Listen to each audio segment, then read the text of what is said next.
ৰাইজে নখ জোকাৰিলে নৈ বয় এই কথাটো প্ৰমাণ কৰিছে অসমৰ ৰাইজে। অখিল গগৈৰ আইনী যুঁজৰ বাবে প্ৰতিখন জিলাতে ৰাইজৰ মাজত সাহায্য বিচাৰি কৃষক মুক্তি সংগ্ৰাম সমিতিৰ নেতাকৰ্মী। আজি বঙাইগাঁও জিলাৰ হৰিশ্বৰ বজাৰত কৃষক মুক্তি সংগ্ৰাম সমিতিৰ উপদেষ্টা অখিল গগৈৰ আইনী যুঁজৰ কাৰণে সাধাৰণ মানুহে 10-20 টকাকৈ দান বৰঙণি আগবঢ়োৱা পৰিলক্ষিত হৈছে। অখিল গগৈৰ আইনী যুঁজৰ বাবে সাহায্য বিচাৰি আজি তৃতীয় দিনা হৰিশ্বৰ বজাৰত লাংলা আঞ্চলিক কৃষক মুক্তি সংগ্ৰাম সমিতিয়ে ৰাইজৰ কাষত থিয় দিছে।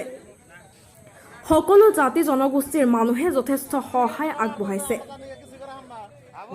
হয়, অখিল গগৈৰ আইনী যুঁজৰ বাবে অখিল গগৈ কাৰাৰুদ্ধ হৈ থকা অখিল গগৈক মুক্তৰ বাবে আমি আজি লাংলা আঞ্চলিক কৃষক মুক্তি সংগ্ৰাম সমিতিয়ে তৃতীয় দিনৰ বাবে বঙাইগাঁও জিলাৰ হৰিশ্বৰ বজাৰত গৈছিলোঁ, ৰাইজৰ কাষত গৈছিলোঁ। ৰাইজে আমাক যথেষ্ট দান বৰঙণি আগবঢ়াইছে আৰু ৰাইজৰ এটাই কথা, ৰাইজে আমাক দান বৰঙণিৰ লগতে আমাক যথেষ্ট দোৱা আৰু আশীৰ্বাদ জনাইছে। আমাৰ প্ৰতিটো বাতৰি সকলোতকৈ আগত পাবলৈ ফ'ল', ছাবস্ক্ৰাইব আৰু শ্বেয়াৰ কৰিবলৈ নাপাহৰিব।